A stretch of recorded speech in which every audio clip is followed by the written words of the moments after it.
Olá, minha querida Goiânia, olá, meu querido estado de Goiás. Está começando mais um Nossa Gente aqui para você na Fonte TV. E eu já vou deixando meus contatos para você aqui, o contato aqui da minha produção, para caso você queira dar alguma sugestão, falar sobre o programa, só peço que ligue no horário comercial, tá bom? Mas, em todo caso, tem as redes sociais, você pode mandar agora de madrugada, não tem problema nenhum, e falar com a gente que eu vou estar te atendendo com o maior prazer. O programa foi feito para ser o seu gosto, para te agradar. Então, a gente quer trazer sempre uma reportagem bacana para você e uma palavra que fala o seu coração e terminar com música também, que aí você consegue dormir tranquilamente, tá bom? Ou se está assistindo de dia, ficar feliz também. Bom, hoje nós vamos falar sobre inveja, né? Algo que muitas pessoas carregam dentro de si e às vezes nem sabe que tem ou fica tão descarado que todo mundo sabe que tem, né? O sentimento é caracterizado pelo ódio do progresso alheio. Às vezes passa desapercebido, porque por quem o carrega, para quem tem, mas quem é vítima das consequências da inveja não é bem assim não, ela percebe sim. A história mostra que nem sempre esses casos acabam bem. Você sabe que tem até personagens bíblicos que morreram por causa da inveja. E olha que foi um irmão que matou o outro. Esse negócio é complicado. Por esse motivo, vamos na reportagem. Que mocinha que nada. Nos filmes e seriados, as vilãs passaram a conquistar o público. No enredo dessas tramas, em geral, a menina má busca prejudicar a garota perfeita, simplesmente por inveja. Na ficção, essas pessoas invejosas e que tramam a maldade ganham destaque. Mas e na vida real? Será que existem os verdadeiros vilões? Nós viemos até o centro de Goiânia para saber se existem pessoas que já foram vítimas ou que conhecem alguém bem maldoso. Já foi vítima da inveja? Já. É de chegar a pessoa assim em casa e ficar, onde você comprou essa geladeira, que não sei o quê, querendo saber, só queria se fosse igual, e deu para ser visível que era inveja. Eu já conheci pessoas invejosas, até essa menina tinha muita inveja da minha cunhada, tudo quanto que coisa que a minha cunhada comprava, ela ia lá na loja e comprava, que eu acho isso tenebroso. No dicionário, a palavra inveja significa desgosto pelo bem alheio, desejo de possuir o que o outro tem, acompanhado de ódio pelo possuidor. Em muitos casos, esse sentimento leva à destruição na vida do invejoso. A pessoa que tem inveja, ela é uma pessoa extremamente cheia de baixa autoestima, de inferioridade, porque se ela deseja o que é do outro, é porque ela acha que o que é do outro é melhor do que o que é dela. Considerado um dos 7 pecados capitais, a inveja sempre fez parte das relações humanas. A Bíblia traz diversas histórias sobre o tema. Este pastor explica que a inveja pode causar danos, tanto para quem sente, como para quem é vítima desse mal. A inveja é um negócio perigoso porque, na verdade, a pessoa que dá lugar à inveja acaba sendo uma possessão maligna que leva até querer se ver livre da pessoa invejada, como aconteceu com Caim e Abel. Caim teve tanta inveja de Abel que a única maneira ele se ver livre dele. Então existe uma inveja possessiva que leva a pessoa a querer matar a pessoa invejada. Casos reais de inveja já ganharam diversas vezes os noticiários. Uma jovem inglesa admitiu ter jogado ácido na amiga por causa desse sentimento. Entre a juventude, brigas por esse tipo de situação são comuns, principalmente no ambiente escolar. Quase todo jovem já teve problemas com a rivalidade dos colegas. Quando a gente está, a maioria das vezes, em destaque na escola, muitas pessoas ficam inveja, ficam inventando fofoca de você, sobre o seu relacionamento, sobre o seu jeito de ser, muitas vezes por se sentirem, acho que, inferiores a gente. Em algumas situações, a inveja chega a ganhar uma dose de humor. No Miss Amazonas 2015, logo após Carolina Toledo vencer o concurso, a segunda colocada, Cheislane Ayala, teve um ataque de fúria, arrancou a coroa da cabeça da campeã e jogou no chão. Quando o assunto é beleza, esse tipo de sentimento fica ainda mais aflorado. A modelo Sileiman conta que sempre sofreu com esse tipo de situação. A Miss Goiás 2013 chegou a perder trabalhos por conta dos invejosos. Uma capa de uma revista me chamou, já estava tudo fechadinho, e alguém que não gosta de mim tentou denigrir a minha imagem, porque não tinha como falar fisicamente, porque fisicamente eu estava bem para ser a capa. Então tentou denigrir aquilo que não tem como, que é tentar denigrir a minha imagem, e de última hora cancelaram, e foi outra menina fazer a capa da revista. Eu fiquei muito mal. No ambiente de trabalho é preciso uma dose extra de equilíbrio emocional para enfrentar essas situações. Este empresário, que atua há 20 anos no comércio, sempre teve o cuidado de observar a conduta dos funcionários que trabalham em um mercado tão competitivo. A tendência do invejoso é tirar o foco do trabalho e botar o foco na competência dos outros e não na dele. Mas a tendência nossa é lidar com isso para resolver o problema, porque nós queremos aproveitar a competência de cada um, nós queremos contribuir para que cada um cresça e também que eles contribuam para que a empresa cresça. O remédio para se proteger do olho gordo do outro é encarar esse sentimento ruim com tranquilidade. E por que não uma boa dose de humor? O tal de humor ajuda um pouquinho, mas a inveja é complicada, a gente precisa se tratar. Eu costumo dizer que tem 2 tipos de pecado, o pecado que nós cometemos e o pecado que nós somos. O pecado que nós somos, que faz parte da nossa personalidade, que é o egoísmo, que é a ingratidão, que é a inveja, esse é complicado de se curar, esse é complicado de se libertar. Mas precisa-se ter formas de sair daí, porque é complicado ficar preso nesse negócio, tá? Bom, no próximo bloco eu vou falar sobre características de quem quer alcançar vitória. Então, se eu fosse você, assistia. Não sai daí não. Em 1 minuto ou 2 minutinhos no máximo eu estou de volta. Eu quero abençoar a tua vida, tá bom?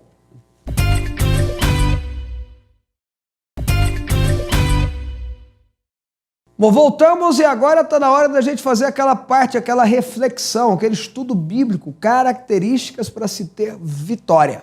Põe na tela. Eu quero estudar 4 governantes. Eu vou falar com você sobre características que esses 4 governantes têm em comum, que esses 4 homens de Deus na Bíblia têm em comum, que pode nos ensinar para que a gente aprenda a ter vitórias como eles tinham. São eles: Moisés, José, na ordem, Moisés, José, Davi e Daniel. Moisés, José, Davi e Daniel. Pessoas que obtiveram sucesso em tudo que fizeram. Tem um versículo da Bíblia que eu acho poderoso, que fala sobre Davi, que Davi tinha vitória aonde ele ia. Aonde ele ia, Davi tinha vitórias. Em todas as batalhas, em todas as guerras, Davi tinha vitórias. Eu quero ter vitória em todas as minhas batalhas. Quem quer ter vitória em todas as batalhas aqui? Deixa eu ver. Então eu vou dar para vocês características que se encaixam na personalidade desses 4. Características desses 4. Primeira característica que eu quero que você coloque aí no teu coração, grave bem no teu coração, que fez a diferença na vida desses 4, que vai fazer diferença na tua vida. Os 4 temiam ao Senhor e serviam de fato a Deus. De fato, não da teoria, não na falsa espiritualidade. Eles de fato serviam a Deus, eles de fato temiam a Deus. Os 4 temiam ao Senhor, os 4 serviam ao Senhor. Não era de boca para fora, não era para o pastor, para aparecer para o pastor, não era para aparecer para a igreja. Da mesma forma que eles serviam a Deus diante do templo, eles serviam a Deus diante da batalha. Da mesma forma que eles serviam a Deus diante dos irmãos, eles serviam a Deus sozinho dentro do quarto. Se eles existissem na nossa época, eles serviriam a Deus na frente da televisão, da mesma forma que eles serviam a Deus se estivessem no púlpito. Se eu quero ser um herói, se eu quero ser um homem de sucesso, se eu quero fazer a diferença na minha geração, se eu quero ter vitória em todas as minhas batalhas, eu preciso de fato, de verdade, sem ilusão, sem utopia, sem falso cristianismo ou falsa moralidade, eu preciso servir a Deus de verdade. Segunda característica em comum nos 4. Eles foram, preste bem atenção, isso é importante. Os 4 foram treinados, estudaram, aprenderam, se prepararam antes de se tornarem governantes. Estou falando dos 4, depois você estuda a vida deles e você vai perceber. Moisés ficou 40 anos sendo criado como neto de Faraó, o imperador mais poderoso da época. Ele aprendeu tudo que tinha de ciência, de estudo, de tudo que você imaginar daquela época, que tinha de conhecimento, ele aprendeu. 40 anos como neto de Faraó. Você acha que ele não ficou na melhor escola? Você acha que ele não estudou na melhor faculdade da época? Você acha que ele não estudou o que tinha de melhor de conhecimento? José,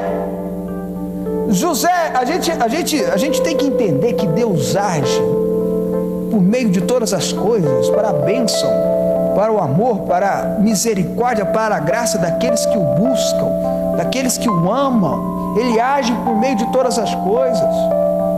José foi para a casa de Potifar, foi vendido como escravo pelos seus irmãos. Ele foi vendido para Potifar porque Deus tinha um projeto. Podia ter sido vendido para outra pessoa, mas foi vendido para Potifar, que era o comandante do exército de Faraó. E ele aprendeu tudo. Davi, a gente sempre começa a estudar Davi de quando ele foi ungido rei. Logo depois da unção, eu não sei ao certo precisar qual é o tempo correto, mas Davi foi ser escudeiro de Saul. Escudeiro de Saul. Por que Deus botou ele para ser escudeiro de Saul? Por que você acha? Vou te falar, para aprender. Saul era um bom rei. Saul não tinha discernimento com Deus, não tinha relacionamento com Deus, mas ele era um bom administrador. Davi foi aprender a administrar com Saul, foi aprender a absorver as questões naturais, não são questões espirituais que eu estou falando de questão natural. E Daniel, eu quero usar esse texto. Abre lá a tua Bíblia em Daniel capítulo 1 comigo. Daniel capítulo 1, verso 4. O que a Bíblia fala sobre Daniel e sobre os seus amigos: jovens sem defeito físico, de boa aparência, cultos, inteligentes, que dominassem vários campos do conhecimento e fossem capacitados para servir no palácio do rei. Ele devia ensinar-lhe a língua e a literatura dos babilônios. Olha como é que era Daniel. Daniel, ele era uma pessoa culta, inteligente, que dominava vários campos do conhecimento e era capacitado para servir no palácio do rei. Ele era estudado ou não? O que vocês acham? Ele era preparado ou não? Se você quer ser uma pessoa de sucesso, se você quer ser um bom governante, se você quer ser um bom rei, em todas as coisas, na tua casa, porque Deus te chamou para reinar, Deus te chamou para ser mais do que vencedor. Se você quer ser esse rei, se você quer ser esse mais do que vencedor, se prepare, capacite, aprenda, vai atrás do conhecimento. Quem pode dizer amém? Terceiro, os 4 passaram por um treinamento espiritual. Passaram por um treinamento natural e passaram por um treinamento espiritual. Vamos começar por Moisés. Moisés ficou 40 anos servindo Faraó. Depois matou o egípcio lá, teve que sair fugindo. Ficou 40 anos no deserto, sozinho, nada. Foi viver com o sogro. Quer deserto pior do que esse? 40 anos lá com Jetro, aprendendo com Jetro, mexendo lá. Jetro era sacerdote. Apesar de ser, era uma pessoa inteligente, mas era sacerdote, cuidando de ovelha. Se não fosse esses 40 anos no deserto, na hora que ele visse a sarça ardendo, ele não ia se aproximar da sarça ardendo, ele ia sair fugindo, correndo, ou jogar uma água. Ele não ia identificar. José foi vendido como escravo. Depois de escravo como escravo ele foi treinado. Aí a mulher tentou seduzir ele lá, aquela Aquela sem vergonha. Tentou seduzir ele. Ele vai para a cadeia, para a prisão, jogar lá embaixo. Deus estava tratando com ele, Deus estava tratando com o espírito dele. Davi ficou mais ou menos dos 20 anos aos 30 anos, ou seja, uns 10 anos fugindo de Saul, nas montanhas, escondendo nas cavernas, tendo que ir lá para o lado dos filisteus. E eu vou dizer algo para você que for comprovar o que eu estou falando, se é verdade ou não. Davi escreveu os salmos mais bonitos, os mais próximos de Deus, os salmos que a gente lê que mexe com a gente, por exemplo, Salmo 121. Elevo meus olhos para os montes, de onde virá o meu socorro? O meu socorro vem do Senhor que fez os céus e a terra. Ou Salmos 24, os céus pertencem ao Senhor, a terra pertence ao Senhor. Quem subirá no monte mais alto? Quem há de permanecer no santo lugar? Aqueles que são puros de mão, limpos de coração. Foi quando ele estava fugindo de Saul. Vocês estão me entendendo? Irmãos amados, queridos, queridas, existe algo chamado treinamento espiritual. 4. Os 4 enfrentaram seus gigantes. Escuta o que eu vou te falar em nome de Jesus. Existem gigantes, ou um gigante, ou 2 gigantes, preparados, esperando para que você enfrente-os. Davi, não precisa nem falar, enfrentou quem, gente? Golias. Moisés teve que enfrentar Faraó. É ou não é? José, o pior de todos, teve que enfrentar os seus irmãos que o traíram. E teve que fazer a atitude mais difícil que existe como gigante para enfrentar. Ele teve que perdoar quem ofendeu ele. Daniel, beleza, foi jogado numa cova de leão. Bobagem. Famintos. Se você quer ser uma pessoa vencedora, você precisa enfrentar os seus gigantes. 5, os 4 tomaram atitudes corajosas em fé, quando foi necessário. O líder tem que ser corajoso. Cristão tem que ser corajoso. Cristão na hora H vai precisar se posicionar. Não tem jeito, não tem como, escuta aqui, olha para mim, não tem como você fugir disso. Não tem como cristão de verdade fugir disso. Na hora você vai ter que, uma hora ou outra você vai ter que se posicionar. Uma hora ou outra você vai ter que ser corajoso. Esse mundo é dominado por alguém que nos odeia, graças a Deus por isso. E você vai confrontar, toda vez que você cresce, você vai confrontar. O sucesso atrai inveja, não tem jeito. Se você quer ter sucesso, você vai ter gente invejosa atrás de você. Se você não está preparado para ter gente invejosa atrás de você, você não está preparado para ter sucesso. Pronto, acabou.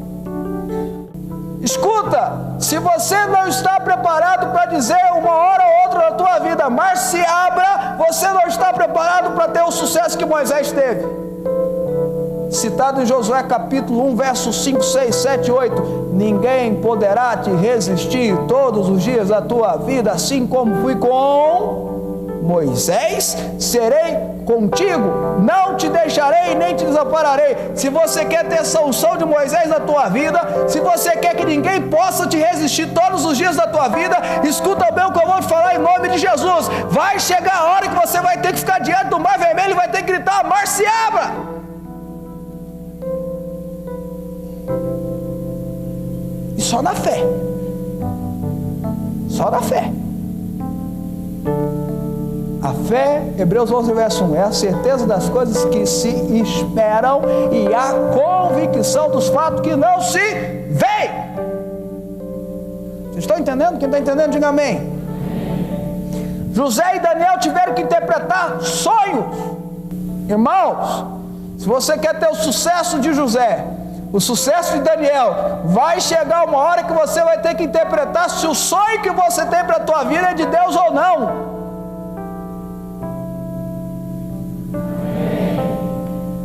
Sexto, Moisés, Daniel, Davi, José, em momento algum abriram mão dos seus valores, dos seus princípios, dos princípios que vinham de Deus. Eles não abriram mão. Desses 4, só um abriu mão. Uma vez. Eu vou chegar lá. Estava contando sobre a mulher de Potifar. José sozinho na casa com ela. Ela deveria ser, talvez a gente não entende algumas coisas, mas ela deveria ser mais ou menos 40 anos mais nova que o marido dela. 30, 40 anos mais nova que o marido dela. Se apaixonou por ele. O marido vivia, passava um ano fora da guerra e voltava. José bateu o pé, correu, não entregou seus valores, não entregou seus princípios. Foi para a cadeia, não entregou seus valores, não entregou seus princípios. Da mesma forma, Moisés, o povo pecando lá embaixo, Moisés falou: opa, Deus falou: desce que o povo está pecando, Moisés. O povo pecou, mas Moisés não. Não abra mão dos seus princípios e valores, não abra mão dos princípios que Deus colocou na tua vida, não abra mão daquilo que Deus está enchendo o teu coração aqui na igreja, em hipótese alguma, aí você vai ter o sucesso dele. Mas bispo, se acontecer, Davi fez, meu irmão.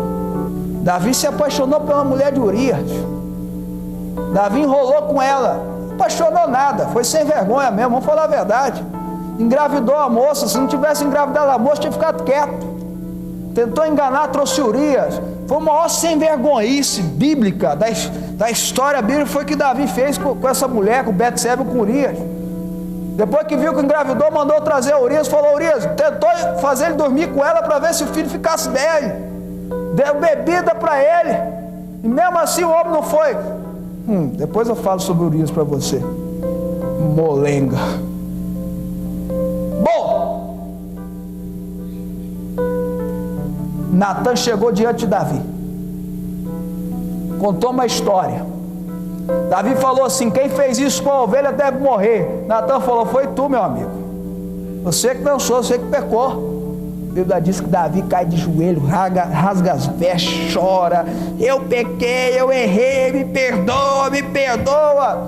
Se você escorregar na banana, se você se perder nos seus valores, nos seus princípios, se o Espírito Santo te confrontar, se a liderança te confrontar, cai de joelho, se arrepende, chora, pede perdão, porque Deus é Deus de segunda, de terceira, de quarta chance, de quantas chances for necessário. Por último, os 4 possuíam aliados com o mesmo coração. Davi, a Bíblia diz que ele tinha os valentes de Davi. Eu gosto tanto dessa expressão, os valentes de Davi. A Bíblia diz que Moisés tinha, além dos 70 homens que recebiam do seu espírito, que tinha a mesma prática que ele tinha 2 cabras que andavam com ele para cima e para baixo, Ur e Josué. E Josué, bobo, não tinha nada, aprendeu tudo, meu irmão.